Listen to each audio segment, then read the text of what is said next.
বাঁশখালীর মানুষ তো এমনিই ভালো। চিটং থেকে হ্যাঁ ভালোই লাগছে, বাট বেশি মানুষ না, একটু জ্যাম হয়েছে, ওইটাই অসুবিধা। সুপ্রিয় দর্শক, বাংলাদেশের দ্বিতীয় বৃহত্তম বাঁশখালী সমুদ্র সৈকতের তটরেখা থেকে স্বাগত জানাচ্ছি। আমি আরিফুল ইসলাম ফয়সাল। প্রায় 37 কিলোমিটার দীর্ঘ এই সমুদ্র সৈকত প্রতি ঈদ, পূজা পার্বণে কক্সবাজারের রূপ ধারণ করে থাকে। আজ ঈদের চতুর্থ দিন। তারা দেখতে পাচ্ছেন সৈকতের ঈদের আনন্দ উপভোগ করতে দর্শনার্থীদের ভিড়।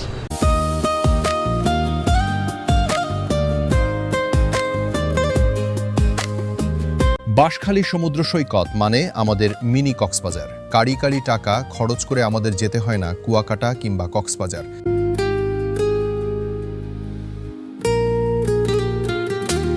দীর্ঘ 37 কিলোমিটার সৈকতের এক একটি পয়েন্ট একরকম অভিজ্ঞতা আর প্রাকৃতিক নৈসর্গে ভরা। তাই প্রতি ঈদে পূজা পার্বণে চারপাশের উপজেলা হতে দুদণ্ড অবসর প্রিয় মানুষগুলোর উপভোগের একমাত্র গন্তব্য হয়ে ওঠে বাঁশখালী সমুদ্র সৈকত।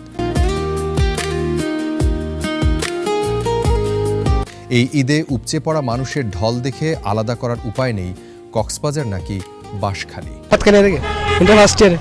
আলহামদুলিল্লাহ ভালো লাগতেছে, আশেপাশে দেখতে ভালো, মানুষজন দেখতে ভালো লাগতেছে। ছবি তুলছি আর ফুটবল খেলছি আর এখানে সাগরে বের হয়েছি। নারী থেকে শিশু, কিশোর থেকে যুবা, পরিণত বয়স থেকে অবাল বৃদ্ধ বনিতার কোলকাকলিতে মেতে উঠে এই কয়দিন। ক্লান্ত ও ব্যস্ততম জীবন থেকে একটু পরিত্রাণ পেতে এই সৈকত হয়ে ওঠে প্রকৃতির কোলে নিজেকে এলিয়ে দেওয়ার একমাত্র মাধ্যম। তাই তো ক্লান্তির শহর ছেড়ে অনেকে ছুটে আসেন এই সৈকতের ছায়ায়।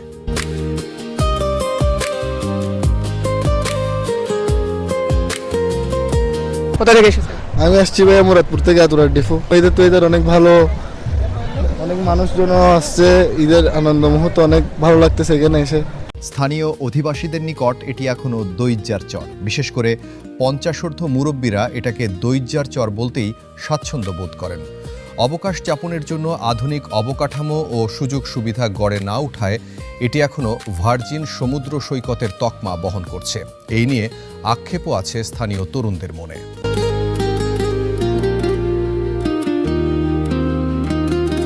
অবকাঠামো বাধা আছে, তারপর পরিষ্কার পরিচ্ছন্নতা, এটা তো একটা পর্যায়ে পড়ে। কক্সবাজার সমুদ্র সৈকতের মতো আমাদের বাঁশখালী সমুদ্র সৈকতও একটা পর্যটন এলাকায় হোক, এটা আমরা চাই, এটা সবার দাবি। অনেকে এই সৈকতকে বাণিজ্যকরণের বিপক্ষে। তারা যুক্তি হিসেবে কক্সবাজারকে টেনে নিয়ে আসেন প্রকৃতির কোলে নিজের মতো করে একান্ত কিছু সময় কাটানোর মতো সৈকত হিসেবেই থাকুক। যত আধুনিকতা, তত ব্যবসা, তত ইট পাথরের খাঁচা। প্রকৃতি তার নিজস্বতা হারিয়ে ফেললে উপভোগের আর কি বা থাকে। তাই বাঁশখালী সৈকত এইভাবেই থাকুক, তেমনটাই অনেকের চাওয়া। তবে ভ্রমণ পিপাসুরা চায় বাঁশখালী সমুদ্র সৈকত পর্যটন শিল্পের আওতায় আসুক। আমাদের এই এলাকা, আমাদের তো সবসময় আসা হয়, যখন মন খারাপ থাকে তখনই আমরা চলে আসি এদিকে।